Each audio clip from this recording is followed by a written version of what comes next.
hiperatividade. Eu tenho um relato muito que expressa isso com muita clareza.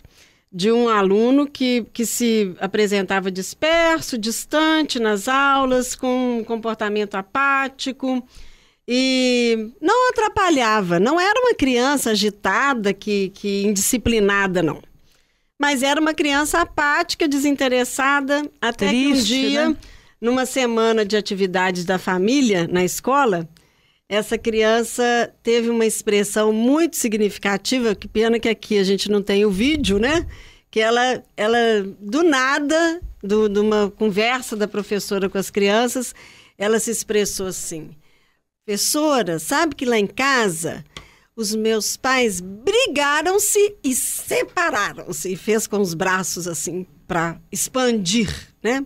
E ficou toda a vida falando: brigaram-se e separaram-se. Mas isso traduziu uma expressão de libertação dessa criança que parecia que naquele momento todos os meus problemas que me amarram até então, eu me livrei deles. Tamanho era o clima de animosidade em casa, de agressividade, de discussão. E essa criança curiosamente, depois dessa expandida que ele fez na sala de aula, ele passou a participar, virou outra criança, a se expressar, a falar a opinião dele, e teve um outro tipo de interação na sala de aula, a ponto da professora ficar, né, impressionada com a mudança que ele fez dentro dessas duas fases. Uma de presença de conflitos permanentes dentro de casa e a outra de resolução da situação, né? Uma situação de sossego, de tranquilidade que trouxe para todo mundo. Então, isso que você colocou, Soninha, é uma situação que se repete muito. A criança, ela manifesta na escola porque a escola é o local onde ela tem maior tempo para expressar suas emoções, para fazer seus vínculos, para manifestar suas insatisfações. Ela cria ali vínculos ali. Né? Que nem sempre se processam em casa. Porque às vezes o clima dentro de casa é tão terrível, ela sofre tanto nas mãos dos pais, né? Exatamente. Ou ver o pai e mãe sofrer entre si, que o remédio não vai resolver. E a criança vai camuflar uma situação. Exato. Né? E essa criança, diante de uma situação de discussão, de desavença em casa, ela se sente muito impotente. Isso traz um desconforto muito desagradável. Ela vai desabafar no outro dia na escola. Onde que ela vai mostrar insatisfação? Ou com extrema atividade, ou com extrema tristeza. E sabe como que ela manifesta em casa?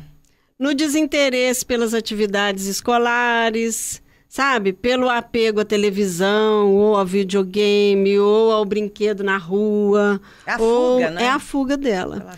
Aí, claro que qualquer um de nós, adultos, compromete os seus graus de atenção quando está sob pressão e vivenciando algum problema.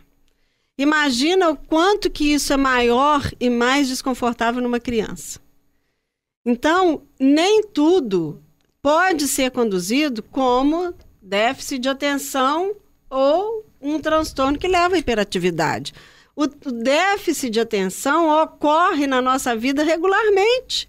Quando nós distribuímos a nossa atenção em mais de uma, duas ou três coisas, é impossível que nós possamos classificar essa atenção como intensa quando aplicada em alguma coisa. E esse diagnóstico, quando chega para a família, esse diagnóstico de hiperatividade da criança, a família deve procurar mais profissionais que possam avaliar a situação, né, Odalis? Exatamente, Soninha. Esse diagnóstico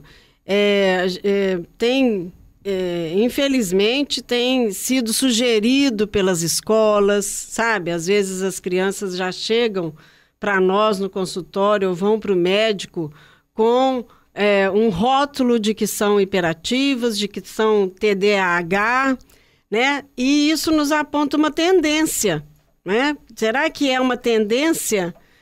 Será que é uma tendência que a gente tem que assimilar de que todos os nossos filhos, nossos alunos, estão com transtorno de déficit de atenção e hiperatividade?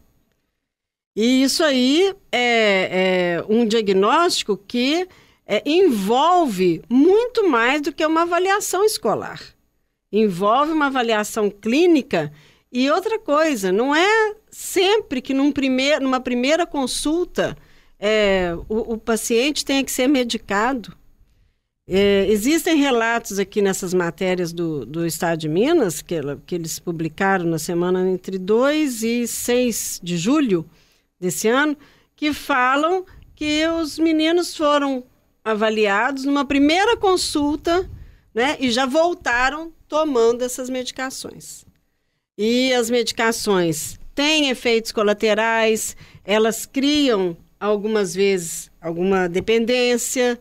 E o pior, eu acho que vai criando na criança uma situação que exige que ela se acostume com isso, como se isso fosse uma coisa natural, como se isso fosse uma coisa que faz parte da rotina de uma criança na idade escolar. Depois, lá na frente, vai viver problema que não tem solução.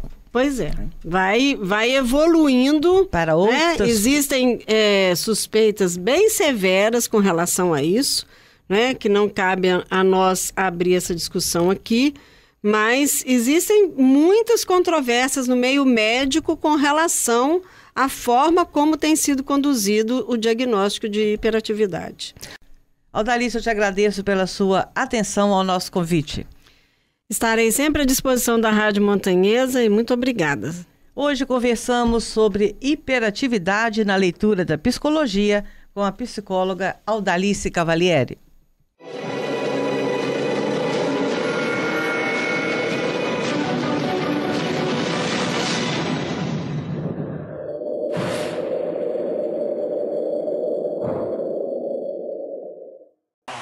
Para